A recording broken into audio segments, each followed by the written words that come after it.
going to put these here, put the lid on it, and we're going to steam these for 10 minutes. And we're going to melt a little butter and saute half of a large onion with a couple of tablespoons of chopped green pepper. Let's go ahead and put this in here.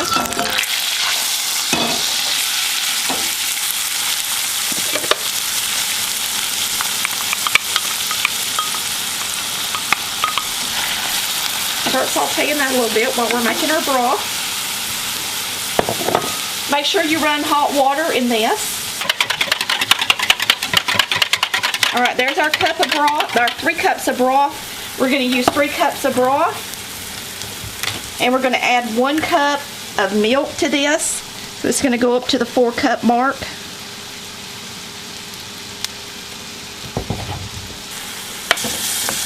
Alright, our broccoli looks like it's about getting ready to steam.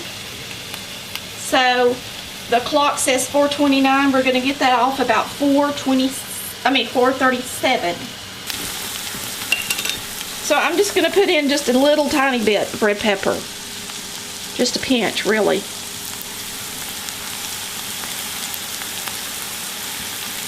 And you don't have to put that ingredient in if you don't want to.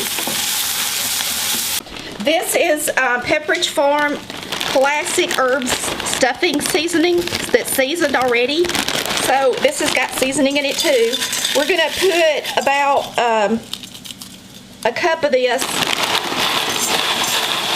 or a cup and a half, down in the bottom of here. Cup of that stuffing. Alright, a cup of that stuffing and a cup of rice in this bowl.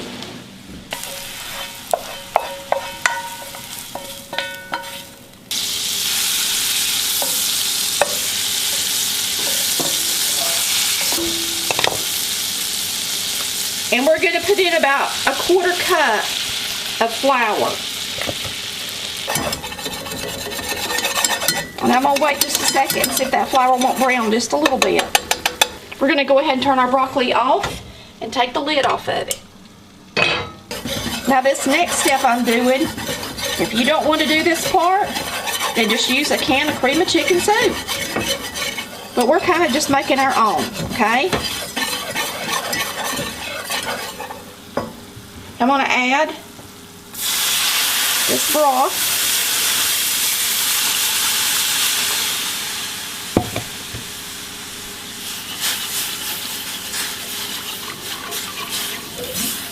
While we're waiting on that to come to a simmer, I'll put the lid on it.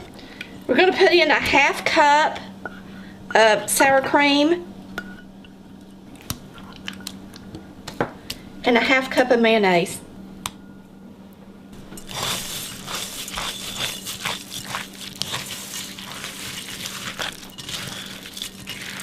We're going to put in a cup of cheese. Then you're going to reserve a cup of cheese for the top of your casserole. It's boiling. Let's get it up here and pour it in our bowl.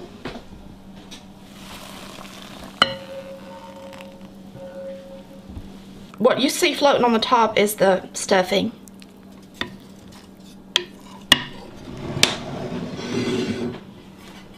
I'm going to take our broccoli and put it in the bottom of the pan.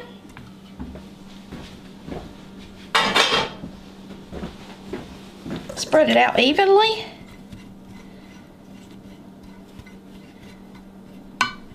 If you want to add chicken to this dish, it'll be a whole meal.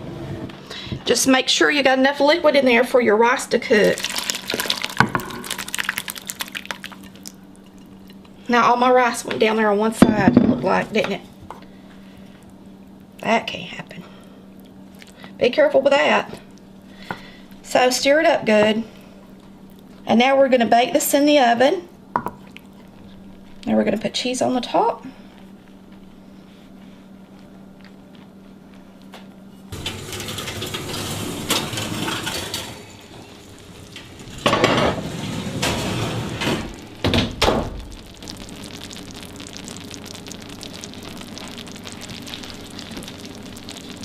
So make sure you keep it in the oven long enough for the rice to get done.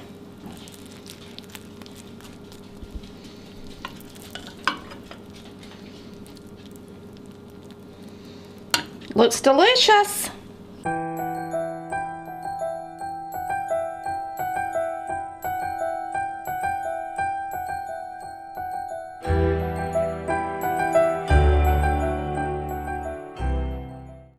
And the good thing about steaming potatoes is it keeps all the nutrients in and it makes them really pretty and orange. The recipe we're using, if you want to know what my cookbook looks like, that's how they look. Every page is a recipe. They're big, printed big, so you can see it real easy while you're cooking. They're spiraled so you can lay it down on the counter. And I measure my potatoes before I mix them up. So there's one. The good thing about using one of these, you can actually just pick it up and it drains the potatoes already, and you can bring it over here and dump them in. I personally do not like coconut in my sweet potatoes. I like to taste the sweet potato. So we're going to start with a cup of sugar and the potatoes with a whisk attachment. There's a cup of sugar, and we're going to start mixing them up.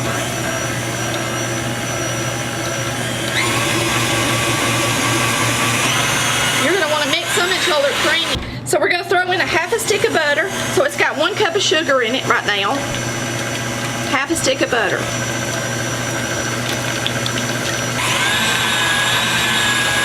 And when you put your eggs in there, because it's warm, don't let them turn into scrambled eggs. Make sure it's going, okay? They're not going to, as long as you got it mixing.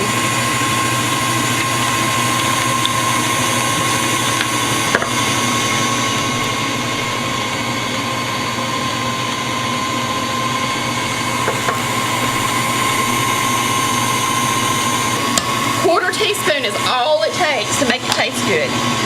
Now we're going to put in our vanilla, a teaspoon of vanilla extract. We're just going to put this in a baking dish and bake it at 350 degrees. This makes it a little bit easier to clean up. Even if it says you don't have to, and even if it's Temptations or whatever, I still do it. Okay? So here we go. Let's get this fluffy, beautiful stuff in here. Now this dish is a little deeper, and I personally like my sweet potatoes to be pretty deep. I don't like them to be like a little thin with more topping. A lot of people like the topping better than the potatoes. I like the potatoes better than the topping. Or I really like them both. I just like them together. So I'm actually just going to chop a few at a time. Chop them and then put in some more and chop it. Whoops. Alright, we're going to mix up an 1/8 cup of self-rising flour, a whole cup of brown sugar. These are 1/2 cup scoops, and you can get these on my website at www.colorvalleycooks.com. Just go in the kitchen section, the tab that says kitchen. Now we're going to put in a 1/2 stick of butter, and you're going to want it to be close to room temperature. And you're also going to use a blending fork for this. It makes it so much easier. This is our famous blending fork. Not ours, but you know, I use it all the time. If you don't have one, you should invest in one, because you see how that butter goes right through that? Instead of getting stuck, it just keeps going through. You're going to actually blend this together. Just keep blending it until it's crumbly. Pecans in there now. We're going to mix it up. Good. I'm going to use my hands at this point, because I'm going to use my hands to put it on the sweet potato souffle. So I usually just use my hands, and I just mix it up good in there. And see, now it's a nice crumbly mixture. And nothing can make it be pretty like this, like just using your hands. It's really pretty, ain't it? Okay, we're going to take it and sprinkle it on top of this pie. This is like pecan pie on the top. It really tastes just like pecan pie. I used to make these for people that I worked for. They would order one when I was a young girl. They'd say, Tammy, will you make our sweet potato souffle this year for Christmas? And I would say, absolutely. So we're going to bake this. Okay, y'all, this has been in here 40 minutes. And let me show you something. And my cookbook don't tell you this. But when you jiggle that, You can tell how fluffy and done this is, like a sweet potato pie when it gets done. But you see how that looks wet in the middle and it's still more jiggly in the middle?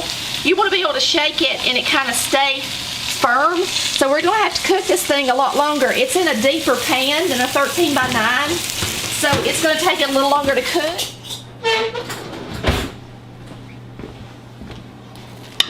It should be nice and fluffy when you get it done, with no jiggling. Now it is. You want it almost set up like a pie.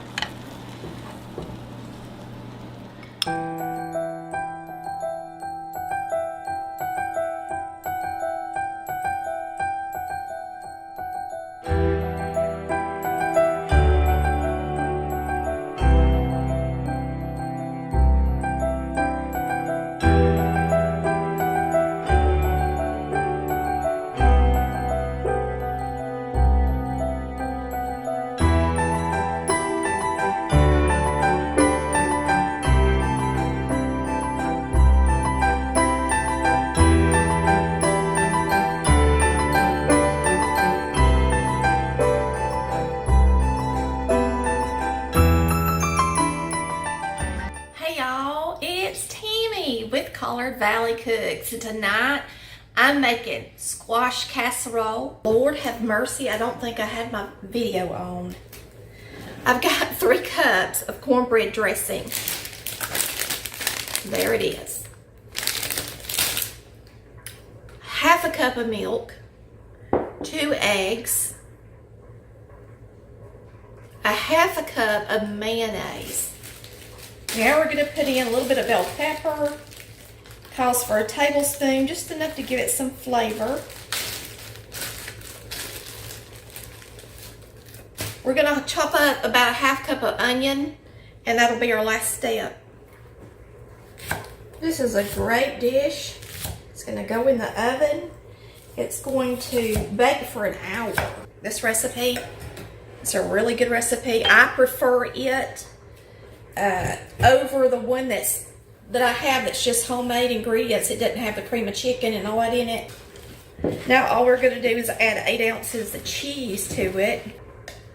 We're going to add our squash.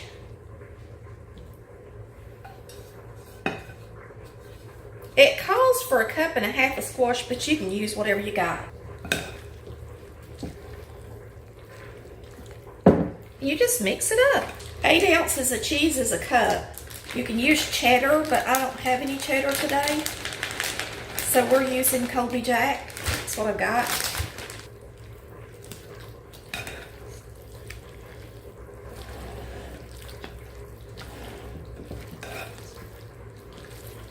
Yummy.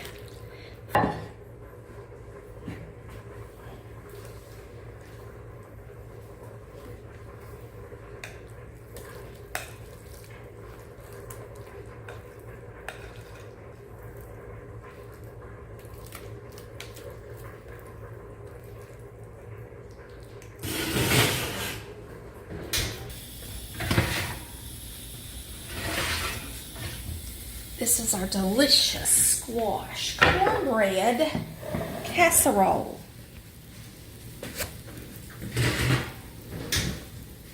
Casserole.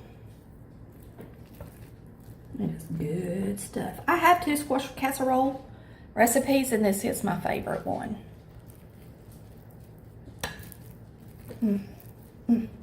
Smells so good. Let's taste this first.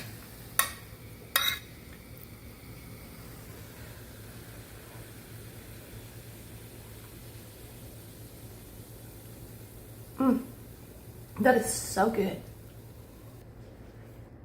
All right, Chris is ready to eat. Thanks for watching Collard Valley Cooks, where we cook like Mama did. Y'all hit that like button, please. Love ya. Bye.